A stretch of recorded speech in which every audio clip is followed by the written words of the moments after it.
If you'd asked me 10 years ago where I'd see myself now, it definitely would not be working at a cleaning company. No, I would have told you I'd be running my own successful business. I had high aspirations when I was younger, and I even dropped out of school to choose some vague, unrealistic dream. All hoping to make it big, to get rich. After things didn't work out time and time again, and I had nothing to show for my lofty ambitions, I had to face reality. It was time to find some work. This cleaning job was supposed to be nothing but a temporary thing. But 5 years later, I was still there. To say I disliked the job would be an understatement, but it is what it is. There are some perks though. Half the time I work alone, so I can just listen to music or podcasts. The other half I work with my superior, Mark, who was the most laid-back guy in the world. Usually, I work in the early mornings, getting things ready before rush hour, and all the regular people arrive. I hated the early morning shift because there was never enough time to get everything done. The night shift was entirely different. You got all the time in the world, and there's this sense of calm and quiet. Tonight, Mark and I were dispatched to some high-rise office building, and we were told to clean up the premises of a promising startup on the 3rd floor. Apparently, those tech guys couldn't be bothered cleaning up after themselves. It was to be a night that I would never forget.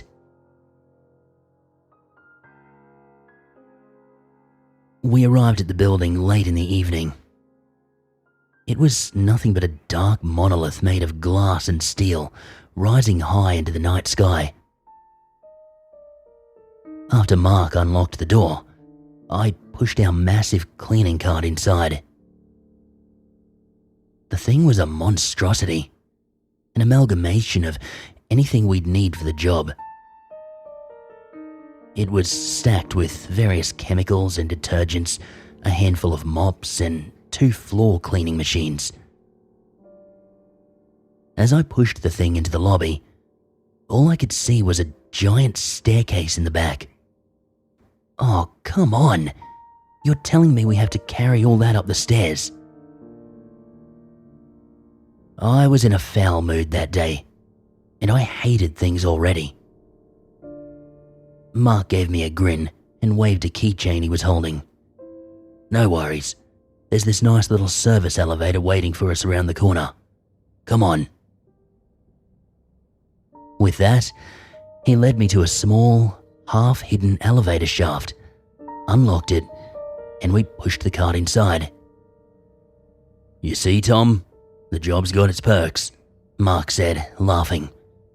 Yeah, I guess so, I mumbled to myself. I had to admit, though, I was more than happy we didn't have to carry all that stuff upstairs. But once we'd made it to the 3rd floor, Mark unlocked the company's premises. Well, ready for our little nighttime adventure? Mark asked, while pushing the cart inside. I don't get how you can always be so happy doing this shitty job. He shrugged. Gotta make the best of it, you know? Can't be moping around. Come on, smile a little. This job ain't so bad. Yeah, why don't you just piss off, I mumbled, but couldn't help but laugh. Mark sure wasn't the smartest guy around, but he sure was one of the jolliest. Alright, how do you want to do this? He asked as we entered the pristine hallway covered in motivational pictures. I used to like them. Had them plastered all over my walls years ago. Now, they meant nothing and seemed to mock me for my failures. Then I let my eyes wander around before I turned back to Mark. Well, would make sense to divide things up, wouldn't it? That way, we'll be done sooner. I go left, you go right. You want me to walk around here all on my own in the middle of the night? He asked in a fake shocked voice. What if there's some crazy serial killer on the loose? Or, ghosts? He rambled, but I cut him off. Stop joking around, man. You know I'm not in the mood for any of that creepy shit. Let's just get going. While Mark laughed his ass off, I stacked up on some cleaning supplies and I got my floor cleaning machine ready. I plugged it in, started the beast up, and began on my way down the hallway. Those things were pretty damn awesome, I had to admit. I rumbled past the first glass door when I thought I saw a glimmer of light from inside. For a moment, I felt goosebumps all over my arms as Mark's stupid jokes came back to my mind. God, he would laugh his ass off if he saw me right now. I shook my head and I told myself that it must have been my imagination. A moment later, however, anxiously, I turned off the floor cleaning machine and opened the door. When I entered, I found myself in a giant office, filled to the brim with desks and computers. When I stepped inside, a strange smell reached me. It was faint, but somewhat noticeable. A chair in the back had toppled over, and what looked like a blouse, crumpled up and forgotten, lay next to it on the floor. Yet, everything was quiet, and no one was around. What the hell? I thought. I took my headphones off and listened for a moment. Anyone there? I called out, annoyed at the slight edge in my voice. When I didn't get an answer, my hand wandered to a nearby light switch. Before I could flip it, a guy's head poked out from behind a computer. I jerked at his sudden appearance. Jesus Christ, I blurted. The guy's eyes focused right on me. He seemed fidgety, almost as if he was trying to hide behind the computer, afraid I'd approach him. Oh hey, sorry, didn't mean to startle you, the guy said in a nervous voice. Just trying to fix the code. Someone's messed with it, so... Shit, man. It's like 11 at night, I said, glancing at my phone. His eyes continued probing me. The way he held his body was defensive, as if he expected me to come for him or do something to him.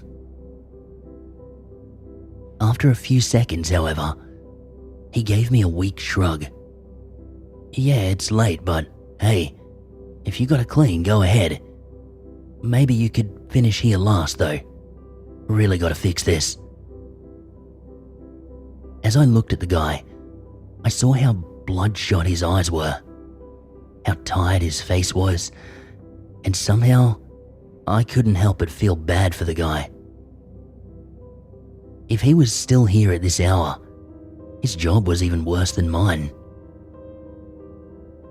Finally, I shrugged and gave him a brief nod. Sure thing. I'll take care of the other rooms first. You'll probably be done by then. At first he was quiet and just continued to stare at me. But after a few seconds, he opened his mouth again. Yeah, thanks man. All good, he mumbled in a slightly shaken voice. What the hell was wrong with that guy? Back in the hallway, I turned my machine back on and pressed play on my music. and I continued on my merry way. After that, I took care of the toilet at the end of the hall, and once those were done, I cleaned the conference room and what appeared to be a storage room. I returned to the hallway just to see the glass door to the office open up. My eyes met those of the guys I'd seen before. I saw his mouth move, but I couldn't hear him over my music. I took down the headphones once more and took a step towards him. "Sorry, what was that?" I got no answer. Instead, he just stood there in the doorway, half of his body hidden behind the doorframe. Then, he pushed his head outwards, his eyes growing wide by the second. "You know, why don't you just keep on cleaning and leave me the hell alone?" What did he just say? "Yo, man, I know you're having a rough day, but there's no need to be an asshole." The guy started mumbling to himself. I could see his jaw tighten, saw his body growing tense. "You calling me an asshole?" I heard between other, indistinguishable curses. "Yeah, I'm calling you an..." I started, but when I took a step forward, my foot got caught by the floor cleaning machine's cable, and I almost crashed to the floor. I cursed and gave the machine a hard kick. A bottle of detergent I'd placed on top of it clattered to the floor and popped open. "Oh, you gotta be kidding me." I quickly picked the bottle up and closed it, staring at the puddle on the floor. I sighed before I turned back to the guy who still had not moved. "Look, I'm sorry," I said, trying my best to defuse the situation. "Guess I'm having a rough night too. Let's just forget about it. No need to tell your boss about our little argument, right?" Eventually, the guy gave me a weak nod. "All right, I gotta get going," I said, before I turned around. I don't know what the guy's problem was, but he gave me the creeps. Freaking computer geeks, I thought, as I continued on my way to the kitchen. The place was a mess. To say it was untidy was an understatement. The floor was stained, as was the table and almost all other surfaces. I even found a woman's handbag resting on the kitchen counter. I pulled out my phone and checked out our to-do list. Of course, we had to clean all surfaces in here. I sighed. What was I? Freaking glorified maid? For the next half an hour, I was busy with a half a dozen chemicals to return this dump of a kitchen back to pristine condition. Once I was done, I was pretty proud of myself. Sure, the job sucked ass, but I had to admit, I wasn't half bad at it. Well, that only leaves the office. I pulled out my phone to hit up Mark, but of course he didn't answer. He had this stupid habit of turning his phone off.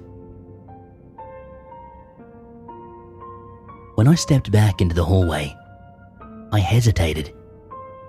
Something felt off, and a strange feeling washed over me. Was that guy still there? Finally, I pushed open the door to the office, and I found it quiet. Even the dim light from earlier was gone. "Yo, programmer dude, you still around?" I called out. Thankfully, he seemed to have left. I was about to get the floor cleaning machine when I noticed a bunch of dark splotches on the floor. Great. Guess he left me a little goodbye present. Frickin' asshole. Well, doesn't matter. get rid of it and be done. I flicked the light switch on, and I came to a stop. For a moment, I didn't understand what I was looking at. I'd thought it was just a small puddle, but as my eyes wandered across the room, I saw splotches, splatters, and even footprints. I knelt down to clean up the mess he'd left, but when the rag touched the liquid, it stuck to it. It was thick and syrupy. I froze. What was that stuff? And then the smell hit me. A sharp, metallic smell. No way. Blood? Then I noticed a discarded piece of clothing on the floor nearby.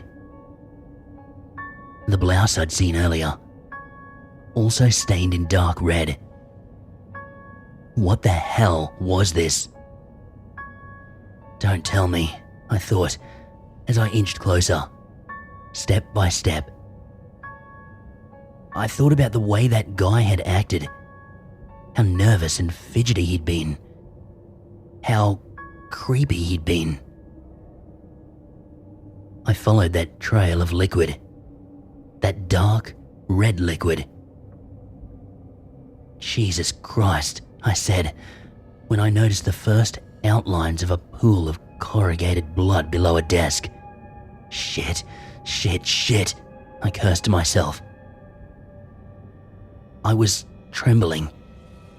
My heart was pounding in my chest. And with my shaking hands, I pulled out my phone. Then, I made my way around the desk. What I saw made me catch my breath.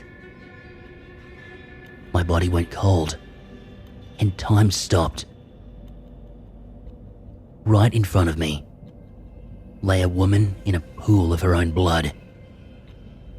Oh dear God, I whispered, backing away. My legs buckled under me, and I crashed to the floor. I opened my mouth to call out for her, to ask her if she was still alive, but her eyes were wide open, and her mouth distorted in a perpetual scream.